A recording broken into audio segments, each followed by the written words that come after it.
Então, quem diria, 6 anos andando juntos como igreja Celebrai. E podemos dizer que até aqui nos ajudou o Senhor. Vamos começar agora, neste início de ano, né, de 2026, vamos recomeçar o nosso ciclo de reflexões na palavra do Senhor. E depois de pensar, orar, refletir, eu entendi que deveria começar falando sobre avivamento. Meus irmãos, a história da igreja é repleta de histórias de avivamento. E é verdade que a nossa história como igreja, ela tem seus altos e baixos.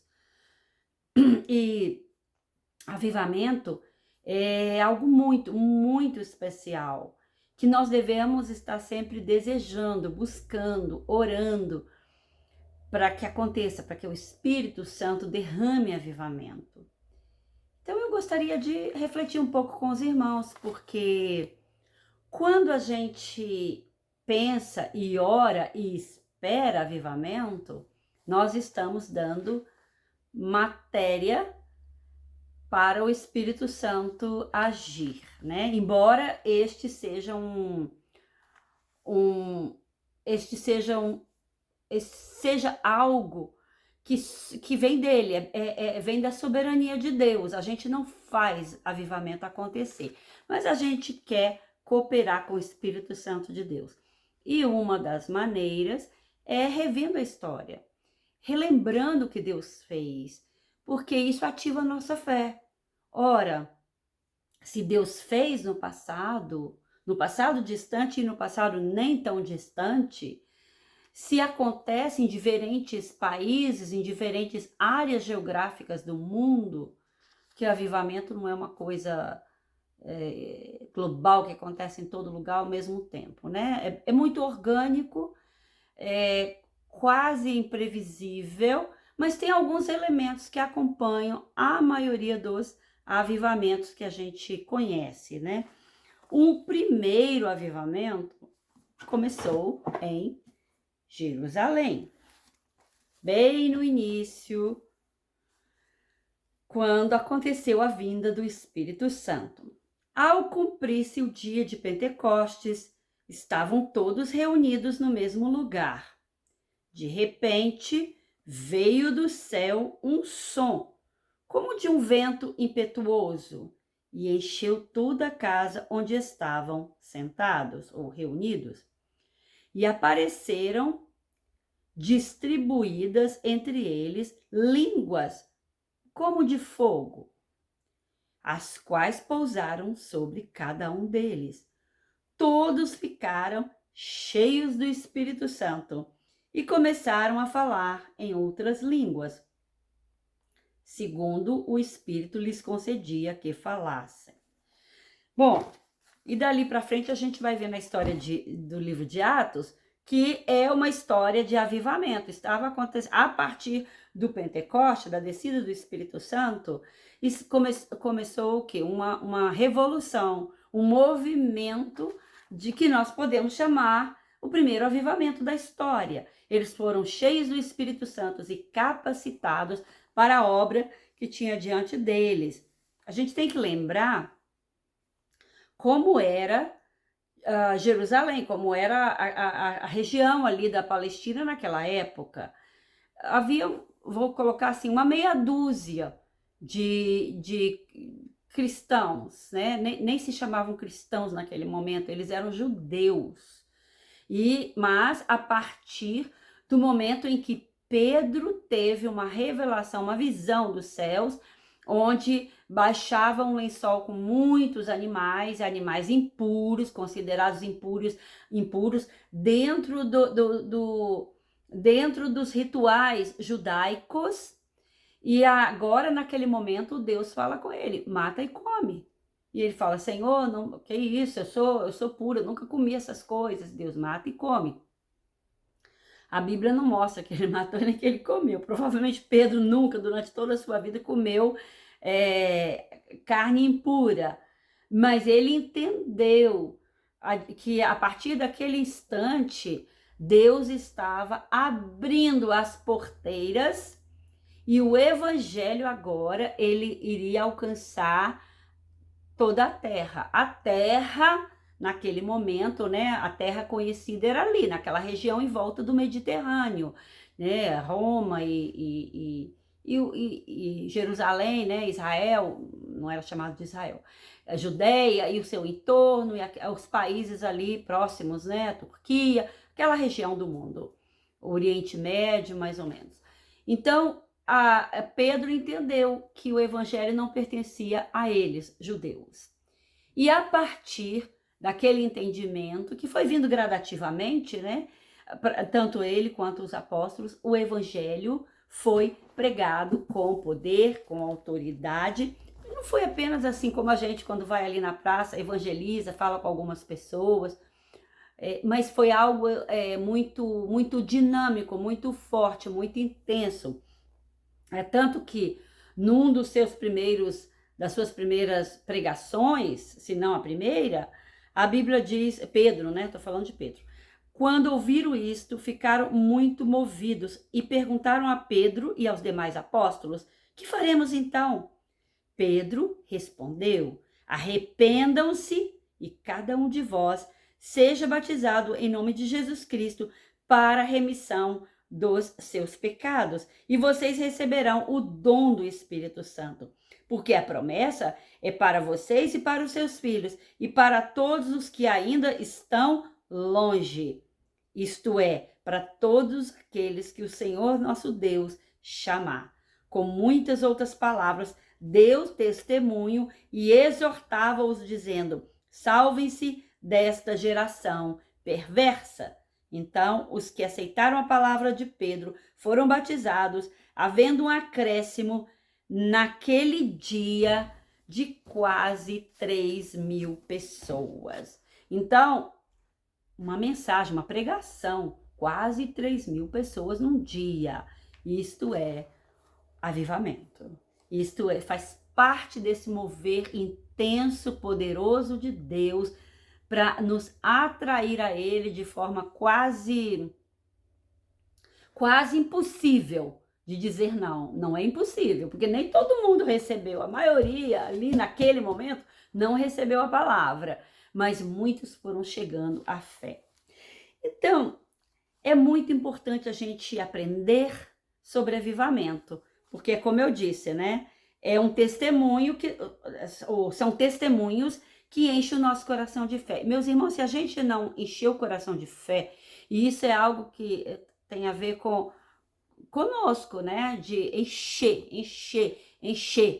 de testemunhos, de notícias boas da palavra, de compreensão, né? De busca pelo caráter de Deus. Então a fé vai crescendo dentro de nós. E aí nós podemos crer e, como eu falei, trabalhar em conjunto com o Espírito Santo.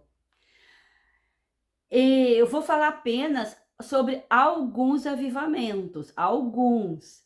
A história, né, geral, ela tem muitos, né, muitos avivamentos que aconteceram em outros lugares, em lugares mais distantes, que não tão, a gente não fala tanto, então eu não vou me ater a estes, mas apenas alguns que são considerados mais importantes, são os mais conhecidos. E estes avivamentos, ou os avivamentos, eles não são iguais, né? Não é um avivamento repete o outro que aconteceu. Não, eles têm diferenças, eles têm diferentes características. Porém, alguns elementos são muito parecidos em todos os avivamentos que a gente conhece, que a gente sabe, né? Um dos elementos sempre começa com oração e um desejo por avivamento. Então, o cristão, né? A igreja de Jesus, né? Ela começa um grupo, não é a igreja toda no mundo, não. Um grupo, às vezes um grupo muito, muito pequeno. Começa assim, orando intensamente, buscando ardentemente que o Espírito Santo venha de uma forma intensa, intensa, que nós chamamos avivamento. Não apenas para avivar quem já é cristão, quem já conhece Jesus, mas para capacitar de uma forma sobrenatural a palavra do Senhor, a palavra que sai da boca dos cristãos e a pregação do evangelho, de forma que as pessoas cheguem aos pés do Senhor de maneira irrestrita, com o coração compungido mesmo, com entrega total, em humilhação, né? Então, essa oração e desejo por avivamento.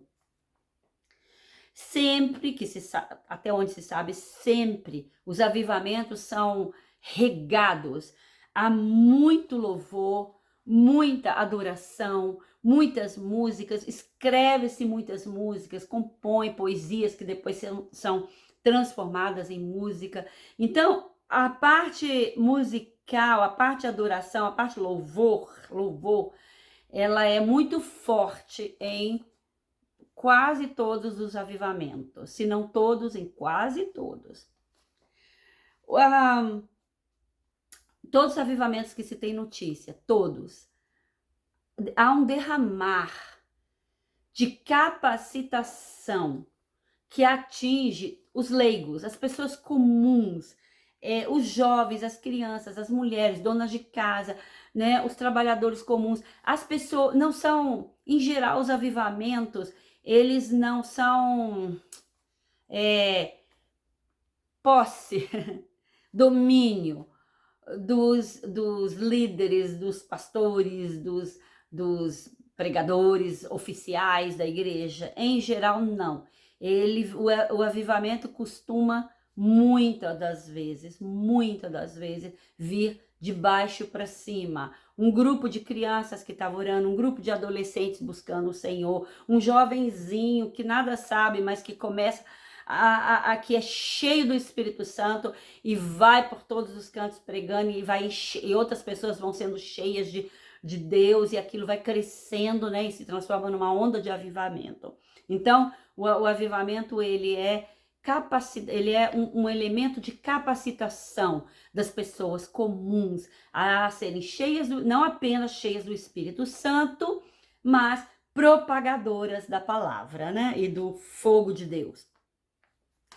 Todo avivamento é carregado de arrependimento, confissão de pecados e conversão. Você viu aqui, Pedro? Num dia, 3.000 pessoas. É claro que os avivamentos também trazem alguns problemas, mas deixa isso para outro momento.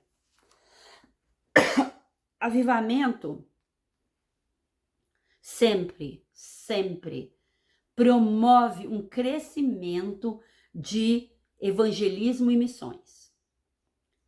100% das vezes, né? Saem muitos evangelistas pregando o evangelho no entorno ali das igrejas, dos locais, né, de reunião, mas também muitos outros que se levantam, pessoas comuns, que se levantam e vão para os lugares distantes, longínquos, além mar, para fazer missões entre povos e culturas e línguas diferentes.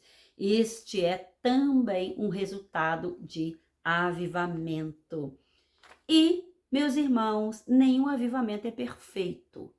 Todo avivamento na história, a gente vai ver que teve também algumas dificuldades, alguns problemas, algumas coisas que a gente às vezes nem entende muito bem, né? E o que é bom, porque isso nos força, nos leva a uma grande dependência de Deus, do Espírito Santo, para discernir algumas coisas, né?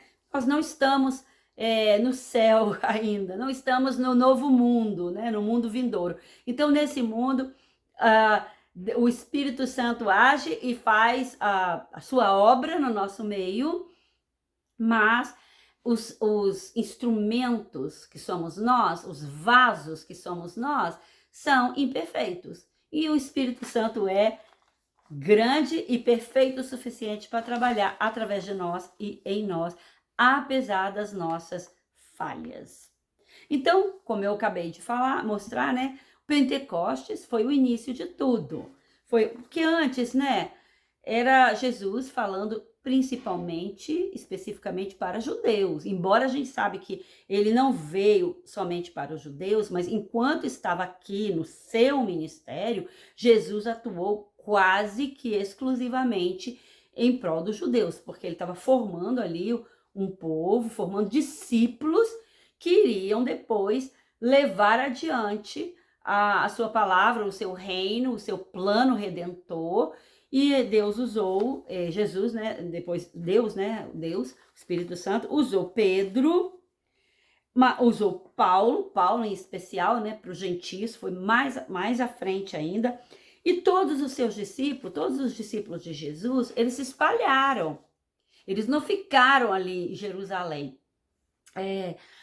Pedro, né, foi para Roma e segundo a tradição, ele morreu em Roma, crucificado de cabeça para baixo, porque ele disse que ele não era digno de ser crucificado igual a Jesus. A Bíblia não fala isso, mas a tradição, os pais da igreja relatam este fato, né?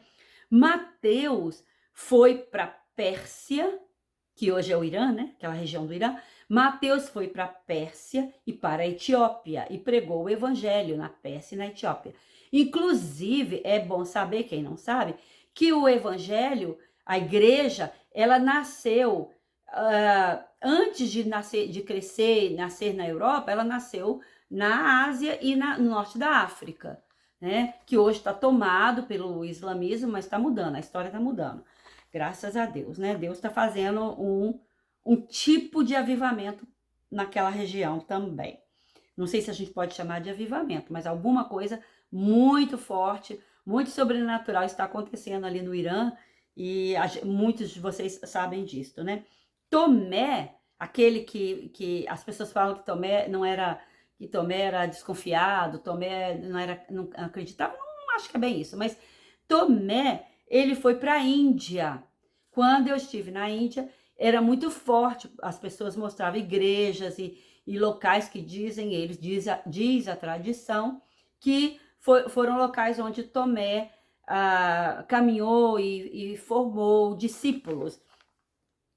E os outros discípulos de Jesus foram para diferentes lugares. Não tenho aqui a intenção de dar um relatório, mas só esses 3 aqui para vocês terem uma ideia como que começou a espalhar, foi crescendo, né? O evangelho foi crescendo, a região que hoje é Turquia, né? A Ásia Menor, Paulo rodou ali na Ásia Menor e outros discípulos de Jesus também.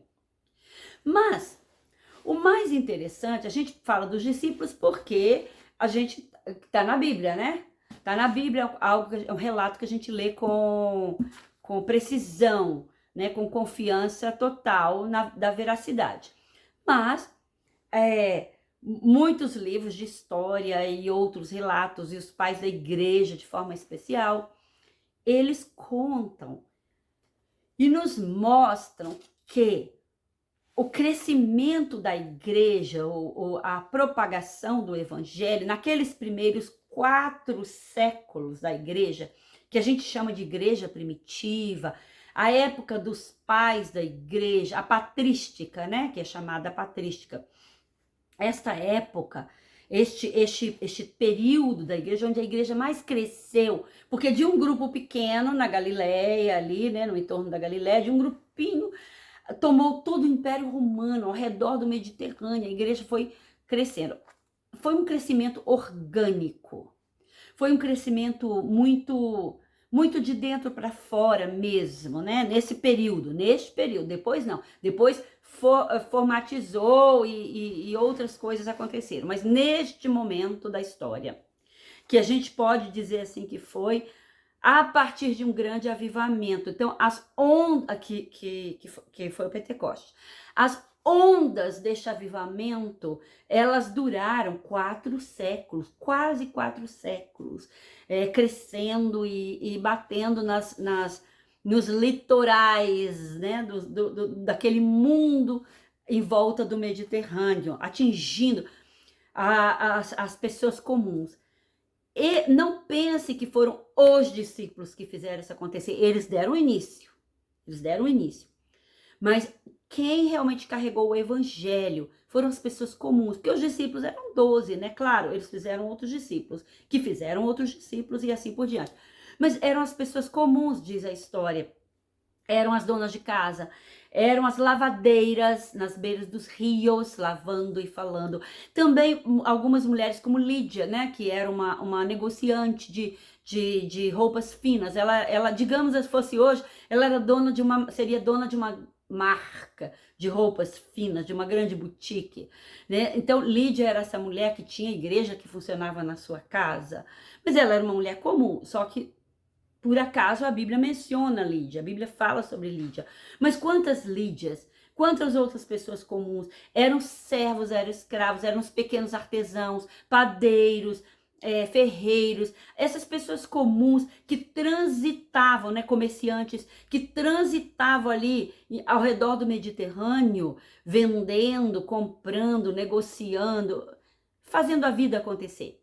Estas foram as pessoas que de fato levaram o evangelho para todos os cantinhos, para todas as artérias, não apenas artérias, mas toda a vascularização que tinha o Império Romano, né? Cada cantinho, cada beco, por 4 séculos. E é claro que houve oposições a isto. Então nós temos ali, ainda dentro do primeiro século, nós temos Nero, que foi o primeiro imperador que se levantou assim fortemente, opondo-se aos cristãos. E tem muitas histórias e filmes, e até mesmo histórias que não são comprovadamente verdadeiras, mas que as pessoas meio que criaram, né, a respeito de Nero. Algumas coisas, porém, são verdadeiras, né?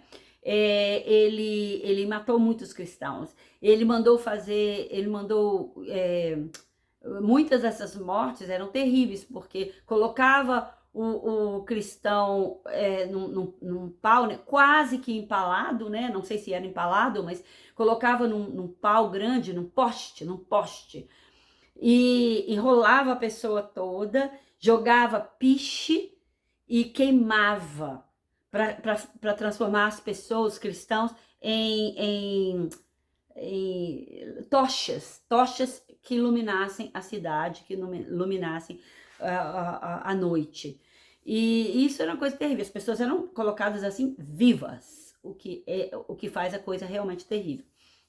E supõe-se, né, tudo indica que foi a mando de Nero que Paulo foi decapitado, que Pedro foi crucificado. Então, 2 grandes heróis da fé, 2 grandes discípulos de Jesus, apóstolos, foram mortos a mando de Nero.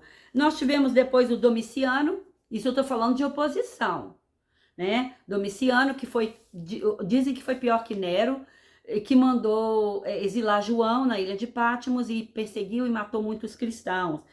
Então, temos muitas histórias de martírio e de perseguição.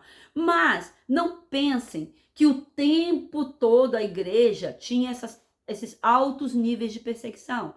Eram altos e baixos. Então, teve muita gente que, sim, não foi morta, muitos cristãos, mas tiveram que sair, perderam tudo que tinham. Isso, a Bíblia mesmo fala sobre isso, lá no caso da igreja em Romanos, quando Cláudio, o imperador Cláudio, mandou que saíssem de Roma por um período, por uns 10 anos, depois eles retornaram. Então tinha muitas histórias de perseguição, nem sempre era morte, mas aconteciam mortes e martírio. Então, muita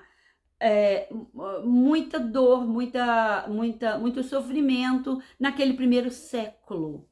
No entanto, a força do poder de Deus, daquele avivamento que havia iniciado lá em Pentecostes, ainda era tão grande, tão contagiante, que nós temos, por exemplo, vários mártires, né, que deixaram frases, não está na Bíblia isso, mas está nos livros de história, dos relatos, porque você sabe, né, a Bíblia, ela coloca aquilo que é essencial para que a gente entenda a história da salvação, a história da redenção. E não tem como escrever tudo que aconteceu, nem era propósito de Deus, né? Para isso tem os historiadores. Mas nós temos a história de Inácio de Antioquia no ano 107, ou seja, muito pouco tempo depois que João havia morrido na ilha de Pátmos. Então ele estava ali ainda Inácio, ele ainda é parte daquela primeira leva, né? E quando ele foi morto, ele foi dado às feras para morrer, por causa de Jesus, ele disse o seguinte: meu amor está crucificado. Sou trigo de Deus e os dentes das feras hão de moer-me, para que eu possa ser oferecido como limpo pão de Cristo. Ou seja, as feras vão me triturar, mas eu me transformarei então num limpo ou num santo pão de Cristo. Podem me comer, né? Vou me repartir como pão para que o evangelho alcance muitas pessoas. Então eu achei eu acho essa frase do Inácio muito tocante, né? E poética mesmo, né? Nós temos Policarpo, que provavelmente você já ouviu, que foi discípulo de João. Então, mas ele morreu lá pelo ano 150, mais ou menos, né? Mas ele foi discípulo de João. Mas lembra que João morreu bem velhinho. Policarpo também. Policarpo já tinha mais de 80 anos quando ele foi queimado vivo. E diz a tradição que tentaram matá-lo de várias formas e ele não morria. Então, ele foi queimado vivo. Mas os soldados imploravam para que ele negasse a Jesus. Só nega só de boca, só para você não ser morto. Mas olha, há 85 anos eu sirvo Jesus e ele sempre foi fiel a mim. Ele sempre esteve presente. Ele nunca me negou. Como que eu vou negá-lo? Então, deixou um grande exemplo. O sangue desses mártires todos foi semente do evangelho. Gente, aí é que a igreja explodiu mesmo, no bom sentido da palavra. Porque aquilo só mantinha vivo o avivamento de Pentecostes, o avivamento de Jerusalém, daqueles primeiros anos, né? Aqueles primeiros 10, 15, 20 anos, não sei. Né? Aquele primeiro período. A igreja de Jesus sempre cresceu mais e se purificou em meio à perseguição. Nunca foi nos anos de bonança, nos anos de tranquilidade. Sempre foi nos anos de dificuldade mesmo. Mas, com tudo isto, com todas as adversidades, com todas as dificuldades, porque também é bom lembrar que a igreja, ela começou entre os pobres. Tá, tinha um ou outro rico, mais abastado, tinha um comerciante aqui, tinha também. Mas assim, digamos, 90 e tantos por cento, a grande maioria, era gente simples, gente pobre, escravos até, servos, gente que não tinha muita coisa, né?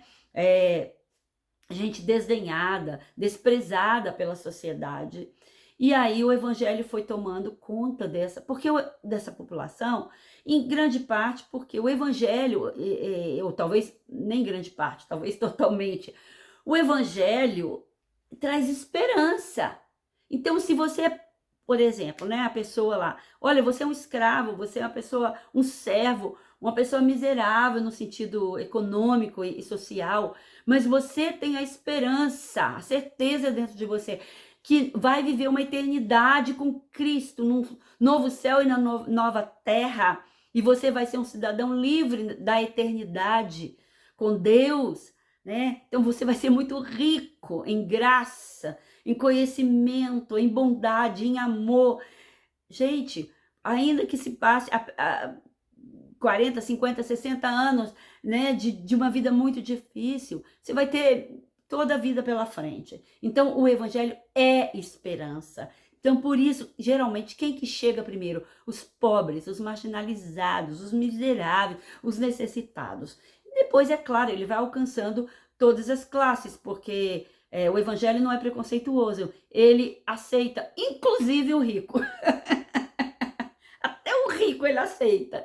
Então, porque né, não há distinção para Deus, mas ele atrai primeiro as pessoas necessitadas, os miseráveis, né? E aí, depois disso, depois desses 4 séculos, a igreja foi institucionalizada. Então, ela entra numa nova fase que eu não vou falar porque não é o meu assunto, tá? Então, é como se aquela onda de avivamento, aquela, né, que ainda acontecia, do avivamento de Jerusalém, ela foi perdendo força. E quando a igreja foi institucionalizada, ela calmou. Então, as ondas pararam de se levantar, porque aí a igreja entra numa nova fase eles começaram a facilitar. Olha, quem for cristão vai pagar menos impostos. Quem for cristão tem esse e aquele privilégio. Aí vocês sabem, né? Isso é margem para corrupção. Então, aí muitos falsos cristãos nominais, né? Então, aí entra um outro período e a igreja entra no que a gente chama de Idade Média. Mas naquele período antigo, daquele período antigo, daquele primeiro momento da igreja, nós somos abençoados até hoje. Nós temos a Bíblia, nós temos muitos relatos históricos, nós temos os exemplos, como eu citei agora, né? Tanto de martírio, como morrer bem, como também nós temos exemplos de pessoas que perseveraram até o final, porque eu acho que às vezes até mais difícil do que morrer assim, martirizado, é viver uma vida cheia de perseguições, cheia de fugindo, né? Então, tudo isso aconteceu com muitos dos cristãos do início da igreja. E nós nos beneficiamos dessas histórias até hoje. Somos alimentados por ela, somos enriquecidos por essas histórias. Elas geram fé no nosso coração e nos faz não apenas olhar para o passado, mas olhar para frente, porque o mesmo Deus que agiu lá atrás é o Deus que continuou agindo na história e é o Deus que derramou outros avivamentos e continuará avivando o seu povo até que ele volte. Mas eu vou deixar o próximo avivamento para contar quando a gente se encontrar de novo. Então é isso, meus irmãos. Eu espero que você tenha sido abençoado, edificado e que a sua fé tenha sido encorajada com essa pequena reflexão sobre avivamento.